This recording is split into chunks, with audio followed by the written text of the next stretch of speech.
नमस्कार। आप देख रहे हैं खबरों पर सवाल। हम बात करने जा रहे हैं राजस्थान के प्रसिद्ध बालाजी धाम सालासर दरबार की।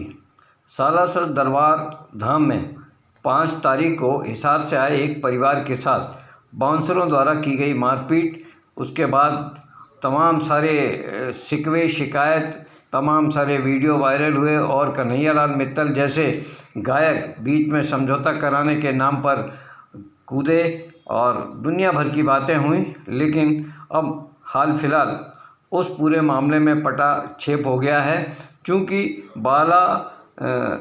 सालासर बाला धाम के मुख्य पुजारी और वहाँ के जो संत थे, सभी लोग लगभग 15 लोग 3 गाड़ियों में भर के हिसार आए और उन्होंने हिसार में पीड़ित परिवार से मुलाकात की और मुलाकात करने के बाद वहाँ बाउंसरों द्वारा उनके परिवार के साथ, बच्चों के साथ और पुरुषों के साथ जो मारपीट की गई थी, उन्हें जो बंधक बनाया गया था, उन तमाम सारी बातों के लिए उन्होंने क्षमा याचना की और साथ ही ये कहा कि भविष्य में इस तरह की किसी के साथ भी कोई घटना घटित ना हो, इसके लिए हम प्रयास करेंगे।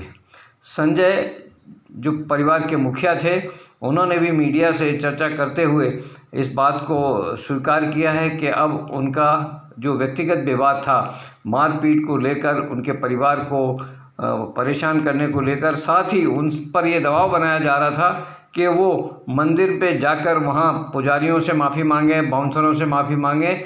ये बात अब समाप्त हो गई है। मंदिर के पुजारियों ने ही यहाँ आकर अपने बाउंसरों की गलती को स्वीकार किया और माफ़ी मांग ली है। संजय ने कहा है कि हमारे बच्चों के सर पर हाथ रखकर इन्होंने कहा है, वादा किया है कि हमें माफ़ कर दें, बाउंसरों से गलती हुई और भविष्य में ऐसी गलती अब नहीं होगी।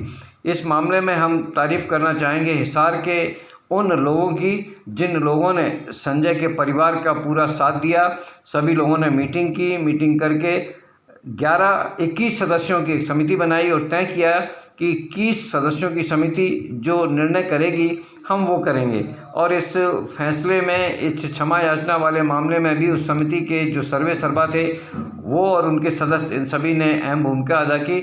अब ये मामला शांत हो गया है, लेकिन 13 अप्रैल को सालासर धाम के सामने धरना दिए जाने का जो कार्यक्रम दूसरी संस्था का था, वो यथावत रहेगा। वकील नरवारी का कहना है कि हम धरना देंगे, हमारी तरफ से कोई समझौता नहीं हुआ है। हमारी ये मांग है कि सालासर धाम में बाउंसरों को हटाया जाए, VIP दर्शन की व्यवस्था समाप्त की जाए। वहाँ जो अवैध वसूली की जा रही है, VIP के नाम पर 2100 रुपये, 5100 रुपये, 11,000 रुपये, 5,000 रुपये जो भी लिए जा रहे हैं, ये सब बंद किए जाएं और भक्तों के साथ जो की जा रही मारपीट, दुर्व्यवहार, इस पर भी रोक लगाई जाए। और विशेष बात यह है कि मंदिर को प्रशासन अपने अधीन करे और मंदिर की संपत्ति की जांच कराए कि मंदिर पर कितना पैसा आता है, कितना चढ़ावा है, कितना जमा है और कितना कहाँ खर्च किया गया है। अब देखना ये होगा कि 13 अप्रैल को जब राजस्थान के प्रसिद्ध हनुमान मंदिर सालासर बालाजी के धाम के सामने लोग धरना देंगे, तो उस धरने के समय क्या स्थिति बनती है। एक बार फिर सालासर धाम पर प्रतिकूल प्रभाव पड़ने वाला है। वहाँ के पुजारियों, वहाँ के बाउंसरों और वहाँ की समिति के खिलाफ एक बार फिर प्रदर्शन की तैयारी है और इस प्रदर्शन पर क्या होगा, प्रदर्शन के बाद क्या कार्रवाई होगी, ये एक देखने, सुनने और समझने वाली बात होगी। कुल मिलाकर ये कहा जा सकता है कि बाउंसरों की गलती के कारण सालासर धाम अब पूरे देश में विवादित हो चुका है और प्रतिदिन कोई ना कोई नई घटना वहाँ घटित हो रही है।